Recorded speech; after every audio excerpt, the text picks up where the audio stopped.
আমরা আগামীকাল থেকে সারা বাংলাদেশের সকল প্রাথমিক বিদ্যালয়ে আমাদের যে এই বাস্তবায়ন পরিষদের অন্যতম একজন আহ্বায়ক মাহবুবুর রহমান চঞ্চল সহ 5 জনকে পুলিশ গ্রেফতার করেছে, শাহবাগ থানায় নিয়ে গিয়েছে।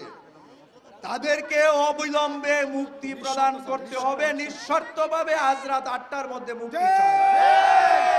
তার মুক্তির দাবিতে এবং আমাদের প্রায় 2 শতাধিক শিক্ষকের উপর যে বর্বরোচিত হামলা চালিয়েছে তার প্রতিবাদে আমাদের আরেকজন আহ্বায়ক খায়রুন নাহার লিপি, তার পেটে গুলি লেগেছে, সেও গুরুতর অসুস্থ অবস্থায় সে হসপিটালে আছে।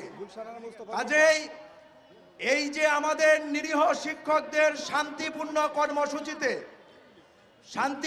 কর্মসূচিতে পুলিশ যে বর্বরোচিত হামলা চালিয়েছে, 2 শতাধিক শিক্ষক আহত করেছে, কারো চোখ নষ্ট হয়েছে, কারো পাও ভেঙে দিয়েছে, কারো হাত ভেঙে দিয়েছে, কারো কান উড়ে গিয়েছে, কারো পেটের মাংস উড়ে গিয়েছে, কারো মাথায় লেগেছে, অনেকেই মৃত্যুর সাথে পাঞ্জা লড়ছে।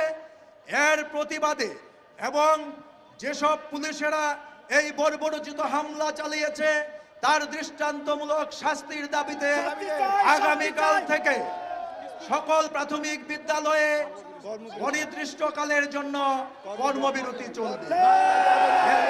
এতেও যদি আমাদের যাদের গ্রেফতার করেছে এবং আমাদের দাবি আদায় না হয়, তাহলে প্রয়োজনে আমরা পরবর্তীতে তালাবদ্ধ কর্মসূচি দিব। আর আমরা যারা এসেছি আমরা এখানে রাত্রি যাপন করব এবং আগামীকাল থেকে সারা দেশের সকল শিক্ষকদের আহ্বান জানাচ্ছি, আপনারা যারা স্কুলে থাকবেন কর্মবিরতি পালন করবেন, আর অন্যরা যতদূর সম্ভব সবাই ঢাকায় চলে আসবেন। আমাদের এই আন্দোলন কর্মসূচি আমাদের অন্তর্বর্তী সরকারের বিপক্ষে নয়, আমরা কোনো সরকার বিরোধী কর্মসূচি নিয়ে নামিনি। আমরা নেমেছি আমাদের মাননীয় প্রধান উপদেষ্টা সহ অন্তর্বর্তী সরকারের দৃষ্টি আকর্ষণ করার জন্য। আমরা এই শহীদ মিনারে ইতিপূর্বেও সমাবেশ করেছি, আমাদের উপদেষ্টা সচিব ডিজি মহোদয়দের সাথে বৈঠক করেছি, আমাদের দাবির কথা বলেছি, উনারা আশ্বস্ত করেছেন, কিন্তু আমরা এর কোনো বাস্তবায়ন দেখিনি। তাই আশ্বাসের প্রতি যেহেতু বিশ্বাস নেই, সেই জন্য আমরা এই শান্তিপূর্ণ কর্মসূচি দিয়েছিলাম।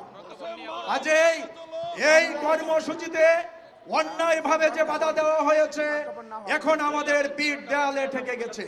আমি আবারও বলছি, আমাদের এই কর্মসূচি কোনো রাজনৈতিক দল বা কারো কোনো পক্ষে বিপক্ষে নয়, সরকারের বিপক্ষে নয়। আমরা শিক্ষক, আমরা পেশাজীবী সংগঠন করি, আমরা আমাদের দাবি জানানোর জন্য, আমাদের যৌক্তিক বিষয়টা জানানোর জন্যই আমরা এখানে ভয়েস রেজ করতে এসেছিলাম।